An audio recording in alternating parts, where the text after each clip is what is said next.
Well, let's start with the first question from DFG here. And they ask, how can I make outputting more fun?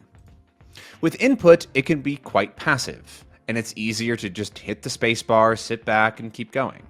Algorithms cater to our tastes with harder content, and we can just sit there quietly, accept ambiguity, and enjoy the visuals, or we can use tools that make lookups super easy and quick. Output is more active, effortful, and focused. The gaps, while normal, can be frustrating, which makes it hard to stay engaged. When we reach for things slightly out of our level, the limits of our ability are tough to deal with, so the pull to open one's mouth and speak or to write is weaker than the pull to just click and watch a video. How can we make output as fun, engaging, dare I say addictive, and something to look forward to as doing input is? How can we reduce the friction and make the act itself a regular positive experience? TLDR, yes, when we output there will be plenty of mistakes and challenges, that's to be expected, but how can we make output regularly enjoyable despite that? Yeah, I would not say that we have a definitive answer on this one yet. The reality is that it's pretty hard, and the obvious situation in which it becomes more enjoyable is if you're hanging out with friends. So if you make friends in the language and you spend time with them, a lot of the overthinking that goes into it, a lot of that effort kind of goes out the window, because you're just engaging with language. And that's really where we want to get. And that's really a fun thing. But the process of speaking to people is a form of practice, but we would call it free flow practice. And that's akin to like a performance or, playing the game. It's not actually the practice part that helps you improve output. It helps you improve your comfort with it and your, fluidity. But there's still that other portion of, I want to get better in this skill, and I need to deliberately target the things that are going to help me get better at it. And that is inherently like not that fun. And we have not figured out sort of the gamification of that, or the way to make those fun, enjoyable exercises.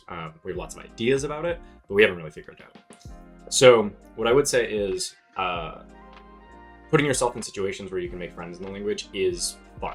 That is a way to make output fun. And one of the things that does come from that is it gives you a reason to do the practice, because you want to get better to be able to communicate more effectively with the people that you care about. And then that gives you a reason to do the more deliberate practice, the challenging practice. And it doesn't feel like as much of a grind because you have a solid reason, a solid motivation for it.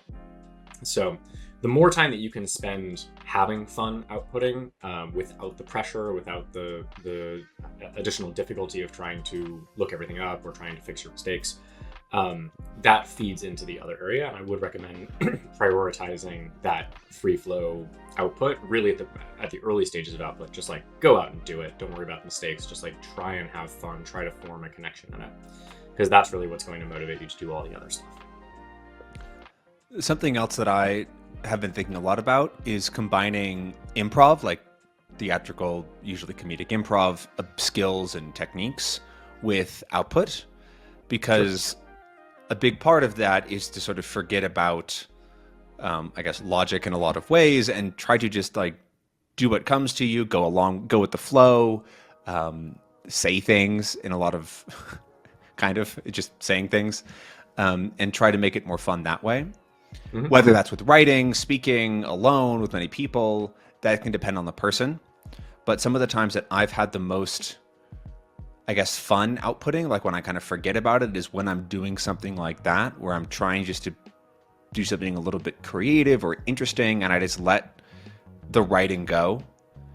I remember one time I was doing a German course many years ago at this point in Germany, and we had to like write a paragraph or write a little short story or something like that. I don't remember exactly what it was, but it was on sort of a goofy prompt. And I, by far, I was writing for the longest by far, to the point where at the end, I just wanted to keep writing and finish what was in my head. And everybody else in the room was like looking at me, and the teacher was like, "I'm very curious what you wrote," because everybody finished like 5 minutes ago. And I'm like, "Let me finish. I'm not done yet. Hang on." Because I like wanted to get this out. And so finding something like that while probably difficult for some people who don't write or speak very much, can be very powerful. Yeah, I mean, I think in input, we talk about this moment where the language sort of fades into the background and you just engage with the content or the meaning behind the language. And I think we need to reproduce that exact same process with output, where you are doing something through the language rather than doing something with the language. Exactly. Yeah.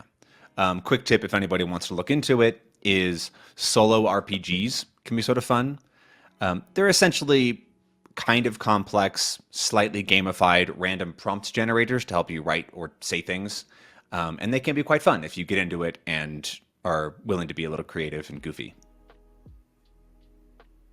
Cool. And then last thing I would say is if you're really struggling to make it fun, stop worrying about your mistakes. You know, we talk a lot about, or a lot of folks in the community get really focused on the perfectionism, but perfectionism is not fun. So if your focus is fun, I would just recommend dropping all of the correction, dropping all of the worrying about doing the wrong thing or saying the wrong thing, and just put yourself in situations where you have an opportunity to let go of the language and just let it flow out. I'd say especially at the beginning, because Yeah. that's when you're obviously going to have the most mistakes. Yep. And the corrections will be sort of least useful as well. Yeah. A lot of folks worry about like fossilization, like what if I make the same mistake over and over again? It's like, well, you're only doing this for a couple of hours. You're not going to be repeating these things thousands and thousands of times without correction. You just want to get through that initial phase of getting over the hump of that comfort level.